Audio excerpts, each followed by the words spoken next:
Médiuns impressionáveis, médiuns deslumbrados e médiuns fascinados. Vou falar dessas 3 situações que acontecem em todo e qualquer agrupamento mediúnico, independente que seja espírita ou umbandista. Mas antes, peço a você, inscreva-se no canal, ative as notificações, acompanha este vídeo, um comentário fixado com conteúdo do curso Umbanda Pé no Chão, conteúdo programático, e o link que você é redirecionado para a playlist. Já sai maratonando, assistindo às aulas, tudo gratuito aqui na plataforma Universalista EAD. Importante entendemos essas 3 disfunções, 3 desvios no caminho: médium impressionável, médium deslumbrado e médium fascinado. Vamos lá. Médium impressionável, isso acontece geralmente no início do desenvolvimento mediúnico. O que é o médium impressionável? Ele se impressiona com as coisas. Ele se impressiona com o sonho que ele tem. Se ele vê um determinado atendimento, ele participa de um determinado atendimento, ele vai para casa, ele fica impressionado, ele começa a somatizar aquilo. Enfim, ele ainda é imaturo para lidar, para descortinar a realidade do mundo astral, necessita de estudo, de acompanhamento, e é necessário ir se desconstruindo as fantasias, né? Porque o médium impressionável, ele vai ter aquela fase que ele vai sonhar com o guia dele, ele vai sonhar com o caboclo, com o Exu, e que nem sempre de fato é o guia, o caboclo ou o Exu genuíno. Então, um bom zelador, um bom dirigente, ele vai acompanhando, ele vai dialogando, ele vai dando aquele suporte para o médium ir se compreendendo. O médium impressionável, ele também pode acontecer dele ser suscetível a influências visuais, ele começa a abrir evidência, ele começa a ver algumas situações, e geralmente quem se impressiona se amedronta, vem acompanhado do medo, do temor. O médium impressionável, ele é alvo de uma situação que acontece com toda casa, com todo agrupamento de Umbanda. Que situação é essa? É o médium impressionável que sonha com o dirigente, o seu sacerdote ou zeladora, sacerdotisa de Umbanda, né? Ele sonha vidas passadas, ele sonha que está no astral junto com o dirigente, daqui a pouco ele tem acesso a alguma vida passada que ele estava junto com o dirigente. Isso é muito comum acontecer, essa projeção de carência, de necessidade de aprovação, de medo do desconhecido, e o astral inferior se utilizar da imagem, da figura, da memória visual que o médium tem do dirigente e fazer essas ideoplastias, criar esses sonhos visuais, esses estados oníricos, que objetivam perturbar o médium impressionável e até conduzi-lo para um deslumbramento, que é o próximo estágio do aprofundamento desse torpor, desse entusiasmo, desse impressionismo do médium. O deslumbramento é um segundo estágio. Ou o médium fica deslumbrado com o dirigente, ou o médium fica deslumbrado com o guia. O que é deslumbrado? Quase que encantado. Ele começa um erro crasso, ao meu modo de ver, e conforme nos orienta Ramatiz e Caboclo Peri, é o médium substituir a sua devoção, ou a devoção que ele deveria ter, e todos nós devemos ter, por Deus, e aí nós temos que eleger um Deus que é possível no entendimento da nossa consciência, um nome em forma de Deus, pode ser Tupã, pode ser Ludumare, Olorum, Zambi, Jeová, Jesus, pode ser um Deus pessoal, um Deus impessoal, atributos divinos, uma mandala, mas substituir a devoção por Deus que você deve ter, e se não tem que desenvolver, pelo guia espiritual ou o pseudo-guia espiritual, que se alimenta desta divinização, desse endeusamento. Então, você substitui. O guia começa, esse falso guia, ele começa a se tornar o teu Deus pessoal, a tua deidade, a tua divindade, como se fosse um Deus, e você fica deslumbrado com isso.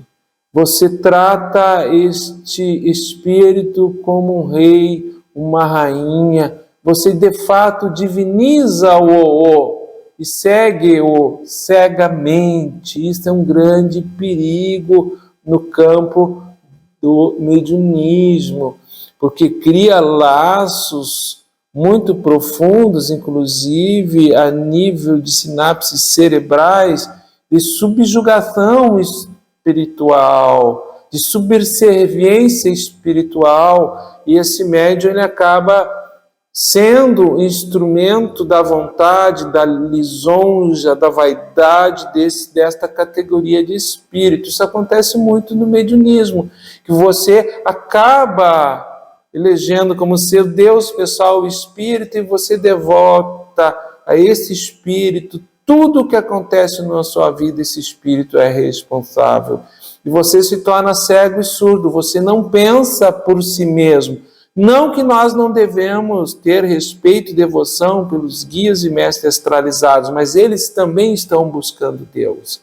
E esta divinização do espírito, divinização desse pseudo-guia espiritual, nos desvia do nosso real propósito de vida e do aprendizado que a mediunidade poderia nos dar, criando laços de simbiose, de subserviência muito sérios, com profundas consequências kármicas.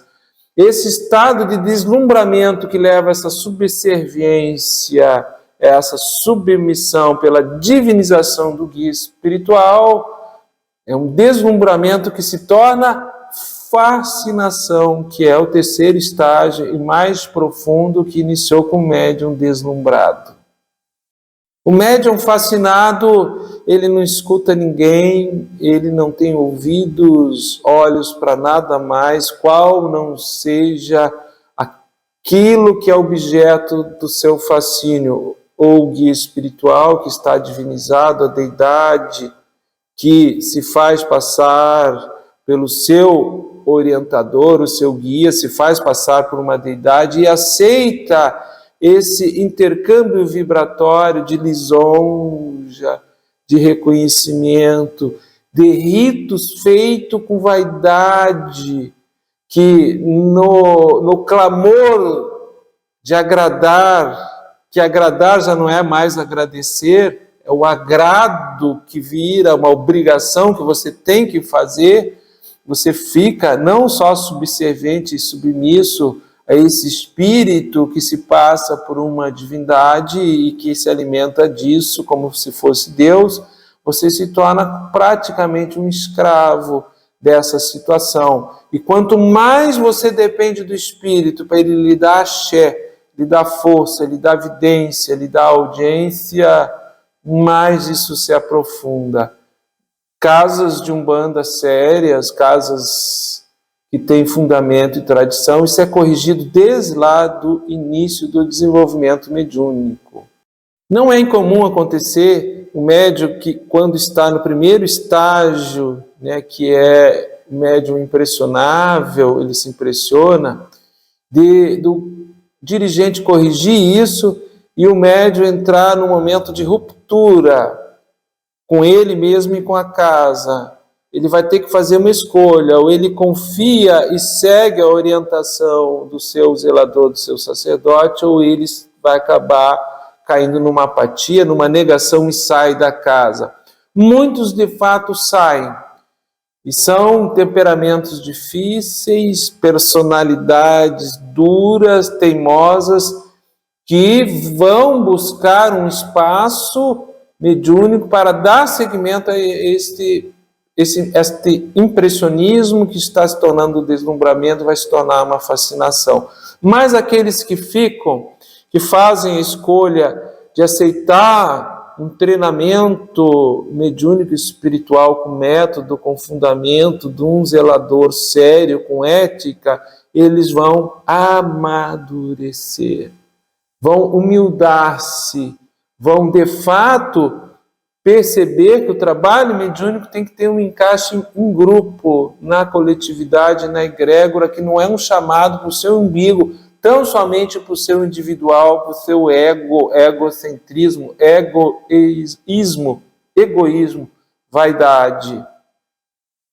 O médium maduro na lei de Umbanda é um médium desassombrado, é um médium pé no chão, seguro, é um médium que tem manejo de autodefesa psíquica, um médium que tem uma boa cabeça, tem concentração, é um médium que conhece as vibrações dos seus guias, vibrações que são elevadas, benfeitoras, e vibrações densas, maléficas. É um médium muito difícil de ser engambelado, passado para trás. É um médium que não cai no deslumbramento, ele não se impressiona facilmente. É um médium que tem que estar preparado para vivências, às vezes impactantes, com o astral e o astral inferior. É um médium que vai ter que ser canal do aconselhamento, do axé dos guias, diante da diversidade de aflições humanas. Vai ter que lidar com desencarnes, com mortes prematuras e traumáticas, vai ter que lidar com espíritos desencarnados, com eguns, quiumbas, campos de força magísticos no astral, feitiçaria, bruxedo, tudo isso um médium de Umbanda que suporta no tempo, está em pé, maduro, firme no tempo, nas engiras de Umbanda, adquire, mas tudo começa no início de humildar-se, aceitar a orientação do seu dirigente, sacerdote, quebrar essa barreira de ego, de ser impressionável, comparar as suas vivências com a finalidade, o método espiritual e a doutrina da casa, e aceitar ser conduzido com fundamento, com método, com ética. E ser conduzido não é ser humilhado. Ser conduzido não é ser subservente, nem ser servo cego, como muitos se propõem a serem de espíritos no astral e, por vezes, de sacerdotes que têm o único interesse de se aproveitar da fraqueza de alguns adeptos e tem interesses de lisonja, de elogio, de fama, de poder e do vil metal. Com vocês nesse diálogo sobre médium impressionável, médium deslumbrado e médium fascinado. Você já passou por alguma situação dessa? Você tem alguma orientação na sua casa a esse respeito? Deixe seus comentários, estarei lendo a todos e respondendo se necessário. Nosso muito obrigado, muito axé, saravá fraterno, até o nosso próximo vídeo.